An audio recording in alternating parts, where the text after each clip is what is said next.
But the bigger question is, why even make films at all? As I just told you, it's a heck of a lot of work.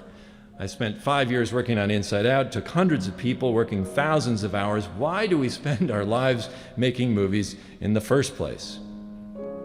Well, at their best, movies are an art form. And to me, all art is storytelling. It's about talking to someone, telling them how you feel about something that happened to you. I believe that art is as essential to our existence as breathing and eating. The world out there is sometimes a big and lonely place, and it's very easy to feel like we're all alone. So we tell stories to each other. We talk about how it feels to love and have our hearts broken, how it feels when our kids grow up and go out into the big wide world. We talk about our mistakes, our triumphs, the experiences of our life. And when we tell each other about that, about what it feels like to be alive, it's in these moments that we come to realize that maybe we aren't so alone after all. That's why I make movies anyway, and I hope it shows up in my work. Thank you very much.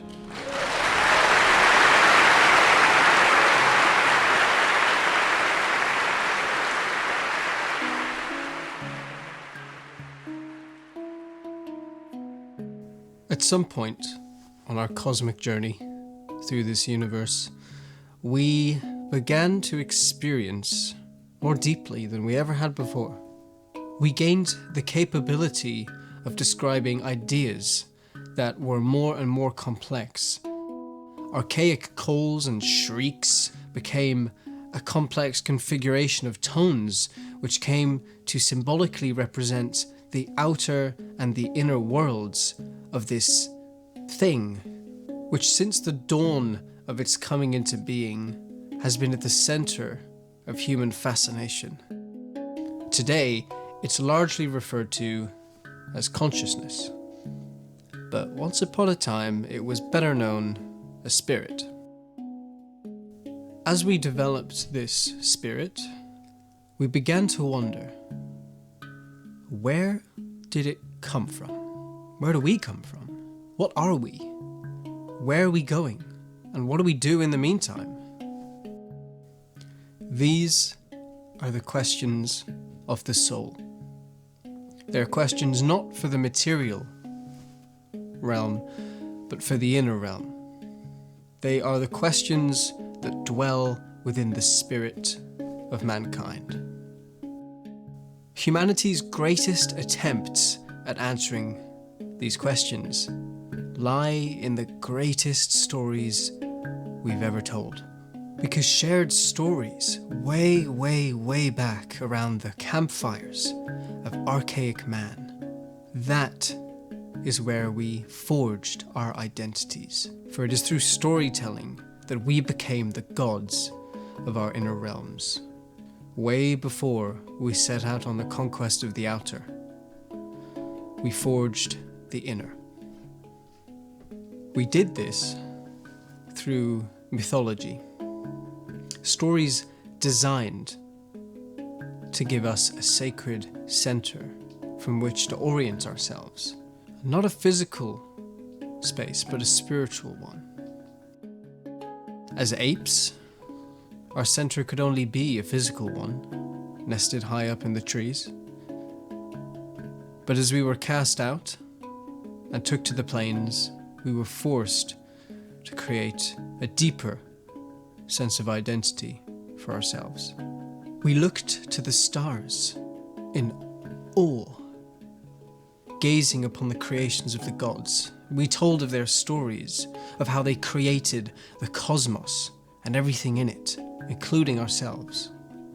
All across cultures and history, we can observe a shared symbology of ladders, trees, pillars, shared symbols which rise upwards to the higher realms, allowing transcendence and communication with the gods. The cosmological representation of this sacred pillar that gives us access to the gods is the most awe-inspiring, breathtaking imagery a human being can ever bear witness to. The Milky Way, the stars above, the kingdom of heaven, the great beyond. It was with this access to the higher and the lower realms that free will was born alongside spirit. For it was with this sacred center, which enabled us a place from which to orient ourselves, we were able to choose which realms we wanted to aim for, where we wanted to go. And ever since, we've been expanding, learning, growing, trying to find our spark. But at some point, most likely in the past millennium, we became so obsessed with this outward journey of searching that we feigned belief in our inner selves. We forgot about the spirit, the very thing which drove our expansion outwards in the first place, the very thing which lit the fire within our hearts. Just as we created the gods, so we killed them. We destroyed our connection to the sacred, plunging us into existential horror. We became lost souls. Today we seem to be so focused on the material that even the mere mention of the spiritual raises eyebrows and brings up questions of sanity, when ironically we live in a truly global, insane state of consciousness. You only have to look at what we're doing to the environment. It has become globally sanctioned to destroy our neighbors, our homes, our ancestors, because now we are truly a global species, tethered to one another by a vast global network. We're able to shoot information across the planet in seconds. And this happened 20 years ago. We are absolute babies, and because of this, there's tremendous chaos. It's a tremendous transition of consciousness, of spirit for mankind. The stories we told around the campfires, the forging of our spiritual identities, have been pierced through the heart with a sword of materialist dogma. We no longer revere the spirit. We no longer revere our ancestors. We worship youth, and we grow more and more uncomfortable when our family and friends grow older, because it reminds us of our shared collective shadow, of our existential horror that we bear as a culture. So it is no wonder at all that we are mythologizing at a very fast rate. Storytelling, which once was a sacred practice used to explore deeper and deeper dimensions of being, is now prostituted daily for profit. We create and tell stories at a rate never before seen in human history. We glorify them to a huge degree, but generally we see them as a way to appease or to entertain or to get away from life. We use them as an escape, not as a way of exploring. Without a sacred center, we are doomed to remain in the state of purely subjective experience. For religious and sacred man, our ancestors, they sought to live in the objective world through the sacred, to share in the world together, to develop a deep sense of connection. And we've lost it.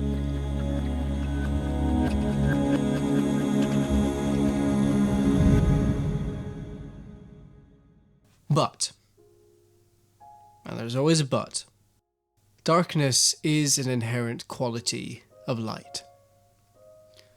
Our rupture of the sacred, our disembarkment from this boat of the holy, can be seen as a spiritual exploration in of itself.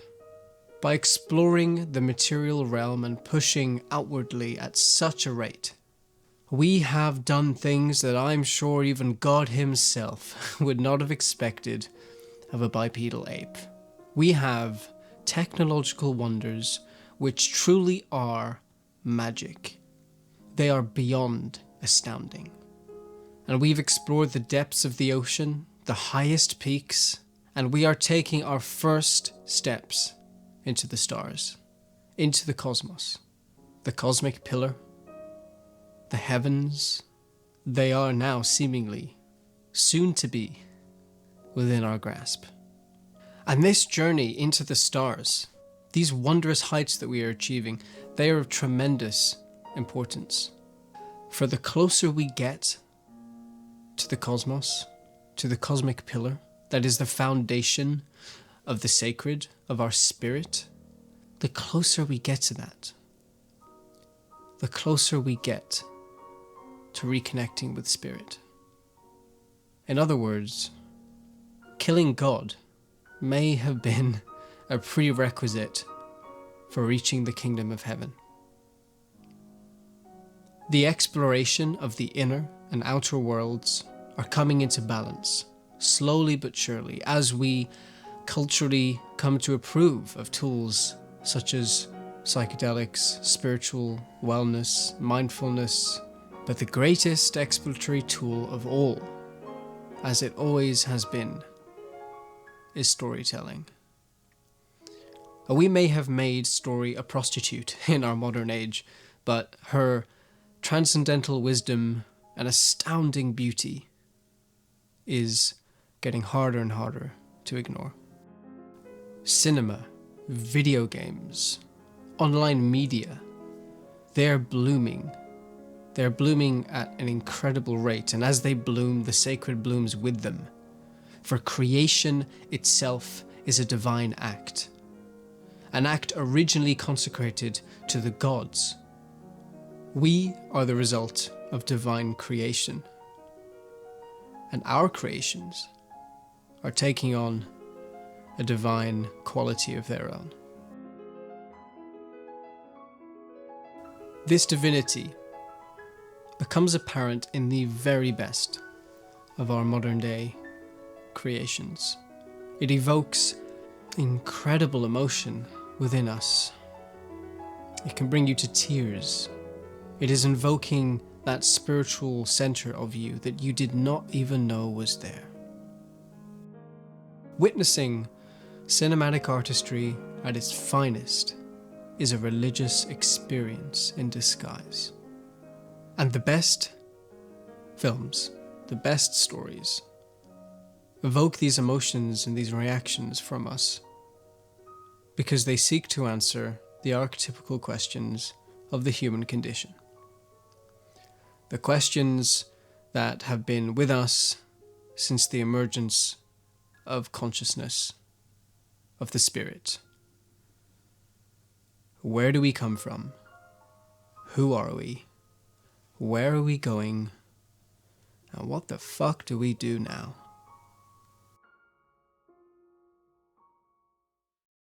A story that successfully explores one, maybe two, of those questions is truly an accomplishment.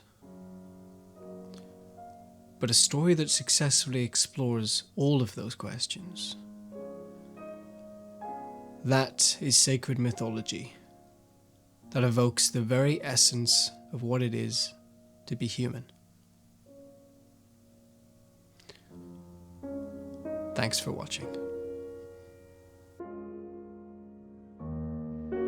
We thought of life by analogy with a journey, with a pilgrimage, which had a serious purpose at the end, and the thing was to get to that end, success or whatever it is, or maybe heaven after you're dead. But we missed the point the whole way along. It was a musical thing, and you were supposed to sing or to dance while the music was being played.